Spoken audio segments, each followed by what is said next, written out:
Please tell us, what is the centerpiece of your campaign to be mayor of this fine city?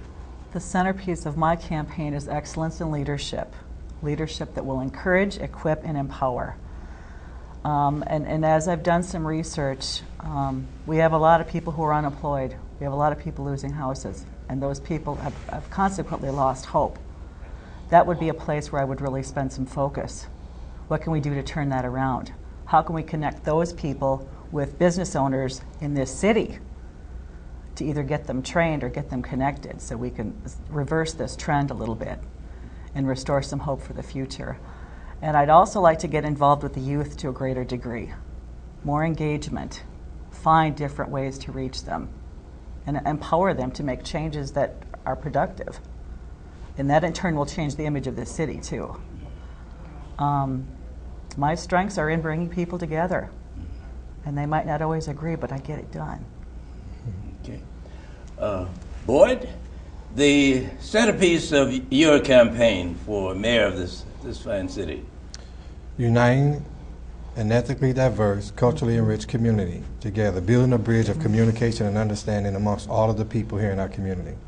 That is one of the untapped, undiscovered uniqueness that Brooklyn Park have. Until we began to explore that darkness that we sometimes put in front of us for our own selfish reasons, then we need to get over that barrier because we are who we are. And the next thing, we need to begin to include each and everyone at the table. Everyone has a stake in this community. Their opinions are valued, their beliefs, their talents and skills are valued, and we need to make sure that they are valued. With the new community engagement initiative, I applaud the efforts. However, I want to also go back to say this is something that I started with celebrating when I introduced Celebrating the Many Faces almost 4 or 5 years ago. To begin to unite the community together back then. So this is something that I introduced to the city as a former human rights commissioner to begin to celebrate, to bring people out, to recognize the diversity that we do have, the richness that we do have. However, with that being said, we have an abundance amount of youth that's not doing anything in our communities, getting a bad reputation or getting a bad rep or being misled or misguided. We have a lost generation of youth that needs some direction and some guidance in our community. We have some disconnection between our police and our community. In order to reduce crime, in order to make those things happen, police have to trust the community have to trust the police. That's how you reduce crimes in our community. People need and want a safer community to live in.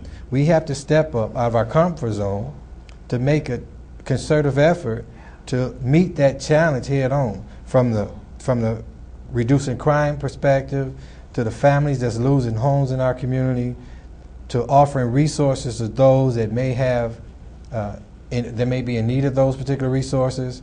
The thing of it is building a bridge of communication and understanding, uniting the community together so we can live, work, play, worship, fellowship, and learn and do business together here in our community.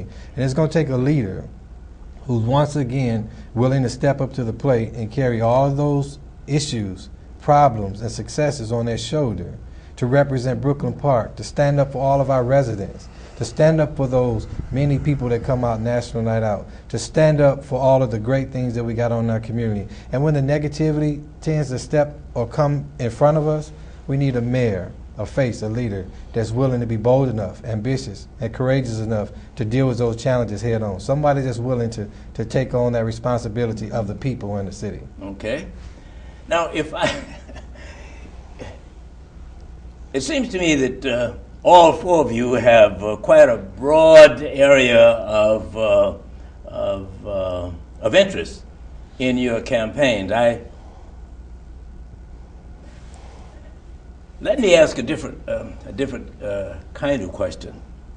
If you had to choose one thing that you want to spend your time on the first few months or so as mayor, that you realize that would make this city better, the one thing that you wanted to focus on,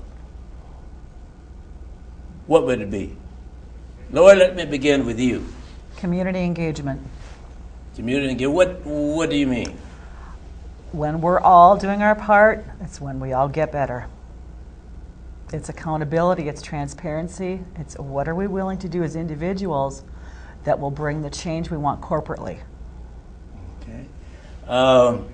Jeff, you just won this election, and you just took the seat as Mayor of Brooklyn Park. What's the one thing that you would center your attention on? Removing barriers to business. Job creation, to me, removing the city as an impediment, finding those things that we need to not do to allow people to be successful in businesses. We need to put people back to work. That is the best way to help families, to help education. When a parent is employed, their kids do better in school because they have better time. When parents are employed, they have money, they're able to not lose their house. When parents are employed, there's so many things that come out of a job. And that, from there, it feeds into so many things that we can do to help the city. If a person's employed, there are so many negative things that are not going to happen, and that's what I want to do. Okay, Jeff, I want to press you on that a little bit. Brooklyn Park is not a big city. No. What kind of jobs can Brooklyn Park create, or could you help as mayor to get additional jobs into Absolutely. Brooklyn Park? So if someone said, Jeff, I want you to create one job by tomorrow, my first thing is I'm going to go to every business that's here and ask them, what would it take for you to create one job? What are you thinking about doing that we can help? It wouldn't be to go to another town and try to convince someone to move here. It would be to go to existing landlords, existing business owners. If they said by the end of the week, I need you to create 10 jobs, my solution is still the same. I'm going to go to companies that are here and ask them, are you thinking about expanding? Is there something that is stopping you from expanding? Is there something that we can do? Is there properties that you need to put up? Maybe you need to add another line to your business, to your plant. Is there something in this city we can do to help make that happen? If I want to create job one, the first place I'm going to go is an existing business owner or business in this city. I don't need to leave the city to make that first job. I don't need it to make the 10th job. Find out and talk to business owners. We sometimes send out surveys and we think somebody's going to magically give us this, hey, we're thinking about adding 10,000 jobs. We need to go out, leave the city hall and go out to these business owners' offices, their front counter, and say, how's business? What things are stopping you from being successful? What things could the city not do or should do that would help you? And we need to be more aggressive and leave City Hall and go talk to these business owners and business operators and get them to open up and have a conversation like we're doing here. You don't get a conversation with a survey. You get it by talking. And we need to do that. Boyd, the day after the election, you wake up and find that you're mayor of this fine city. What is the first thing you would want to do after you get into that seat? Well, first of all, I would like to thank those that got me that seat. I would like to pay all due respect to all those people that got out on April the 30th and cast their ballot and voted for Boyd Morrison. All right. That would be the first thing that I would want to do. Okay. All right. Now, that helps Boyd, and I think that's perhaps a good thing to do. What is the next thing you would do? Well, the next thing that I would do would actually sit down and take a look and examine where we at, where we plan to go, and where we would be in the next 3 to 4 to 5 years. What are our projections? With that being said, what is our short-term, long-term, medium-range goals that we need to attack? I think that over the many years there has been some bad information being put out from our city. I want to know what have we done to try to eliminate that. Are we proactively doing something to try to erase all of the negativity, the bad press that we're getting from our city? Are we actually, or just accepting it and allowing us to just take that tag and burden and keep moving without defending that particular issue? Everybody here deserves accountability. And if somebody's not being accountable for something, we need to make sure that those particular people are being held accountable. I don't know any other job that doesn't have accountability. And accountability for everyone is huge and important and vital. And we want to just make sure we got measures in place to make sure that the best effort for this city, these taxpaying people in this community, is being exhausted by the great people that we have here representing our city. Okay. Tate, the same question to you. The first thing you would want to focus on when you get in the seat of mayor of this fine city? I think the first thing we need to do is work on our image. It's fast. It's something we can start to get out there right now. And everything we talked about when it comes to crime, foreclosures, bringing business here, if we can solve the image where people go, I want to work there, I want to live there, I want to play there, that's going to solve a lot of the other problems we have. But we have to get the people inspired to get out and take ownership, as I said before. We're all employees of the city. We all pay taxes, we buy the groceries, we pay the gas. We have ownership here. We have to get out and take ownership, every one of us. If that means the 7 people who are governing the city and City Hall get out and go, you know what, this Saturday, we're going to go meet the people, and we're going to talk about the issues. And from there, we're going to find champions throughout our city who are going to come forward and help us solve some of the problems we have. If you've got a passion for the foreclosed homes and how they look, and we want to hold the banks accountable and renters accountable, then there's your passion. Let's get a group together and do that. Okay. We're going to start changing that image, and everything else is going to come together. It's going to be hard work, but if you live here, there's your vested interest. Okay. Tate, let me remind you that we have we have about a minute left. Mm-hmm.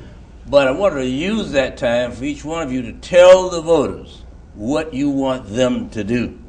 And Lori, let me begin with you. What message you want to give the voters what do you want the voters to do for you? I would like the voters to visit my website to learn more about me. And I'd like to tell you that I'm unemployed. I have capacity to take everything on and work on it hard. Okay. All right. Boy?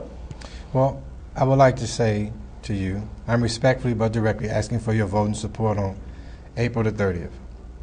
To unite our community, to begin to build that bridge of communication and understanding amongst our particular people in our community. I need you to go out and cast your vote, Morson for Mayor, again, Saturday, April the 30th, uniting the community for us to live, work, play together. Okay. Jeff? I would ask people that they exercise their greatest freedom, that's to vote on April 30th. I would appreciate your vote and hope that you, in between now and then, will become informed on the issues. Tate? I would like the people to remember that you have a choice in this election. It's real simple. The future of our city depends on it. We want you to get out and vote, whether it's for one of us or another candidate. Exercise that right. Vote for Tate Turnquist on April 30th. Thank you. And thanks to all of you for being my guests. And to the voters of Brooklyn Park, you have them, the candidates for mayor of this fine city.